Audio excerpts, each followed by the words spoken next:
دي حضرتك عنبر الاي او ده اللي بيتم فيه فصل الاملاح عن الميه المالحه، بحيث ان الاملاح بتاعه الميه اللي داخله المحطه 40,000 بيتم فصل الاملاح، وبنحصل على المنتج بتاعنا الميه بتاعتنا من 200 ل 250 بي بي ام، يعني جزء في المليون. بعد كده بناخد الميه المنتجه من هنا بتروح على المرحله النهائيه اللي هي الخزان، وفي المرحله النهائيه ديت بنظبط القص الهيدروجيني بنخليه من 7.2 لغايه 8.5، وبنحقن الكلور اللي هو البوست كلورين ده عشان نحافظ ان الميه في الخزان ما يحصلش فيها اي الجي ولا ينمو فيها اي بكتيريا. الخطوه اللي سبق الخطوه ديت اللي هي مرحله الفلتره الابتدائيه او المعالجه الابتدائيه، واللي هي بناخد الميه من الانتيك من اللي هو الخزان البحري بتاعنا، ونعديها على مرحلتين من الفلتره. المرحله الاولانيه هي المالتي ميديا فلتر او الساند فلتر، وده بنفلتر الميه لغايه 20 مايكرون. اي جسم اكبر من 20 مايكرون ما يعديش من الفلاتر الرمليه ديت. وقبل بعد الفلاتر ديت بنبتدي نحقن حاجه تشيل البكتيريا اللي موجوده او تقتل البكتيريا اللي موجوده في الميه، وبنعديها بعد كده على مرحله ثانيه من الفلتره اللي هي ال5 مايكرون فلتر او الفلاتر الدقيقه، وديت بتشيل اي بكتيريا ميته موجوده في الميه حجمها اكبر من 5 مايكرون. دي حضرتك المرحله الثانيه من المعالجه الابتدائيه، وديت مرحله الفلتره الفلاتر القطنيه او بنقول عليها ال5 مايكرون فلتر، ودي بتشيل اي سسبندد اي مواد عالقه في الميه حجمها اكبر من 5 مايكرون، من 5 مايكرون.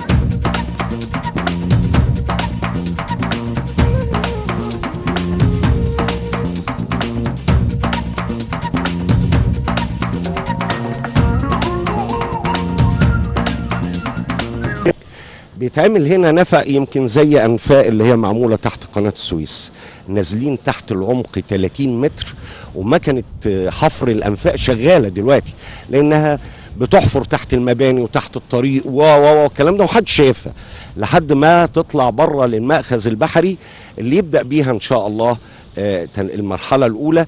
احنا المرحله الاولى شبه جاهزه، كل العنابر بتاعه الطلمبات والممبرينز اللي هي بتاعه التحليه بالكهرباء كل حاجه جاهزه، منتظرين على الانتهاء من اعمال النفق. اولا المحطه دي خلي بال حضرتك هتحل لنا مشكله مزمنه في مدينه الغردقه، ويمكن هتيسر كمان على اهالي راس غارب واهلي سفاجه. احنا طبعا الوارد من الميه عندنا من التسعينات ما بيزيدش، هو يا دوب خط الكريمات اللي بيجيب لنا ميه تنقيه من النيل وخط قنا سفاجه. عدد السكان بيزيدوا، مشروعات بتزيد، والوارد من المياه كما هو. يمكن زمان كان تكلفة تحلية المية كانت عالية، ولكن نتيجة التطور التكنولوجي في معدات تحلية المية بدأ السعر بقى متقارب. تخيلي ان تكاليف نقل المية من الكريمات لحد هنا المية بتمشي 450 كيلو في روافع ومواسير والكلام ده، تكلفتها نفس التكلفة بتاعت تحلية المية. فبنقول نخف الضغط بقى عن يعني المية اللي بتيجي من النيل، وخاصة العالم بالكامل بيقابل بشح مائي نتيجة زيادة في عدد سكان العالم كله مش مصر. واحنا في مصر بنقول أنا الأوان ان احنا كل نقطة مية لازم نحافظ عليها ونستفيد منها. فكان التفكير في المشروع ده، وأول ما يعني استقرينا على الدراسة والكلام ده كانت 40,000 متر، ولكن بحساباتي قلت احنا عايزين نأمن حتى 2030. فكان سيادة الرئيس مشرفنا هنا في الزيارة في 2014، فعرضت على سيادته هذا الموضوع، حتى سألني قال لي هتحتاج قد ايه تمويل؟ هو كانت العقبة في التمويل علشان ارفعها من 40 ل 80. قلت له هنحتاج حوالي 200 مليون جنيه. هتأمن مدينة الغردقة لحد امتى؟ قلت له لحد 2030. قال لي هو ده الهدف بتاعنا في الدولة. وفعلا في نفس اليوم صدق عليه وبدأ العمل الحمد لله.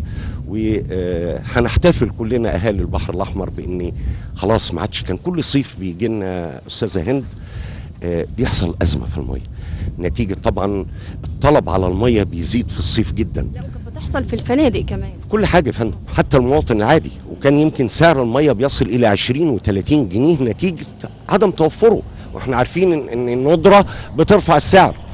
يمكن احنا خدنا بعض الإجراءات خلال فترة الشتاء اللي فات، وخدنا إجراءات وعملنا تكديس استراتيجي في مدينة الغردقة، يمكن 120 ألف طن مية ساعدتنا في الصيف، ما حصل لناش ازمه نتيجه التخطيط المسبق. ولكن طب لحد امتى؟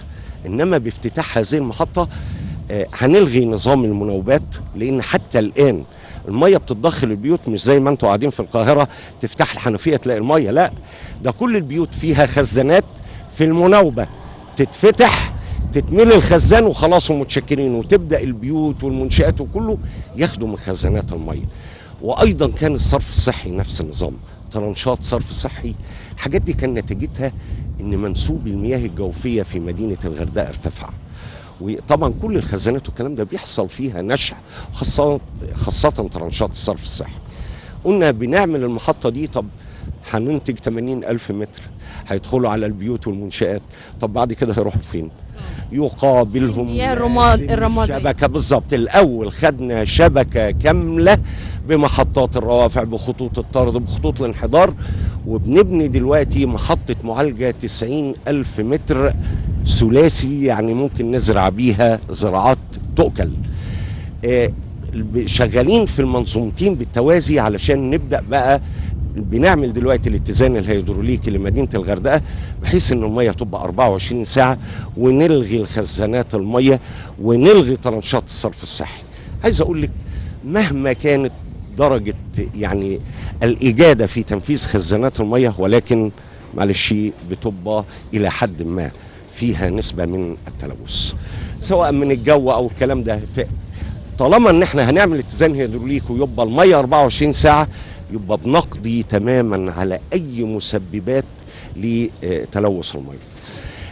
يمكن انت اشرت الموضوع المياه الرماديه، وده مشروع رائد احنا خدناه هنا في البحر الاحمر. متشوقه كمان ليه؟ لانه لو فعلا نجح في محافظه البحر الاحمر، لو تصمم في كل المحافظات يعني هيوفر الميه جدا. هو نجح يا فندم، لان احنا لما بنيجي فكره وبنبدا نعمل لها البروتوتايب او النموذج ونحطه تحت الاختبار، ففعلا عملنا الفكره دي على عماره واحده، والوحده اللي عملناها دي يمكن بافكار المهندسين اللي عندنا بتوع شركه الميه، وحده بسيطه للغايه علشان تبدا تفصل الحاجات، الرز اللي نازل في الحوض المطبخ بيه. طبعا احنا عارفين ان يعني كله الغسيل في المطبخ بينزل بقى الصابون وبينزل بقايا الخضار والدهون والكلام ده، فدول بيتفصلوا. وبعد كده بيدخل على حته يعني او نقول المرحله الثانيه رمل كده علشان تنقي كل حاجه، وبعدين شويه فحم عشان لو فيه ريحه او الكلام ده. ميه بتطلع بيضه تدخل على الجنينه ترويها.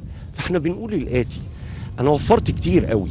اولا وفرت الضغط على شبكات الصرف الصحي، لان كل الميه دي كانت داخله على الشبكات والروافع.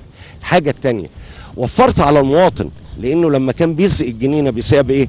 بميه صالحه للشرب، هو بيدفع ثمنها. طب الحاجه الثانيه وفرت على الدوله، ليه؟ انتاج متر الميه عندي بيكلف حوالي 4 جنيه، والدوله بتديه للمواطن ب 70 قرش. اذا كل متر ميه كان بيترمي في الجنينه الدوله بتدفع فيه قد ايه؟ 3 جنيه و30 قرش. طب لحد امتى؟ لحد امتى هنفضل ندعم حتى في الزراعات اللي هي لا تؤكل؟ احنا بنقول دي حاجه بتجيب ظل، بتنقي الجو، بتعمل منظر، فما يجبش بقى ان احنا نسرف في استخدام ميه شرب فيها. فلما عملنا المنظومه دي لقينا الحمد لله نسبه النجاح 100%. بدانا نطبقها بقى على سكيل اوسع. عندنا اول تجمع سكني اللي احنا بنقول تطوير العشوائيات في منطقه الروضه، في بيوت وفي عمارات سكنيه. بدأنا نفصل، وهو الموضوع سهل جدا.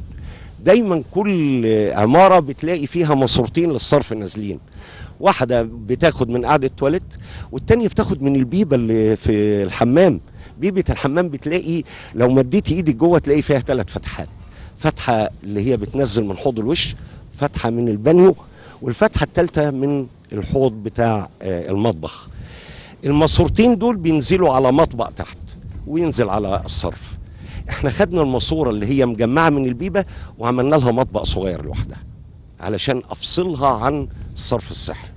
بالمناسبه يعني التجربه دي هتفيد مصر كتير، وخاصه ان احنا عندنا مساحات كتيره خضراء، وانت عارفه التجمعات السكانيه والعمرانيه الجديد ناس بتهتم بقى بالحدائق، وده شيء طيب جدا، ولكن اهتمامنا بالحدائق والمنظر الخضره والكلام ده لا يجب ان هي تروى بمياه الشرب. مياه الشرب مخصصه للشرب.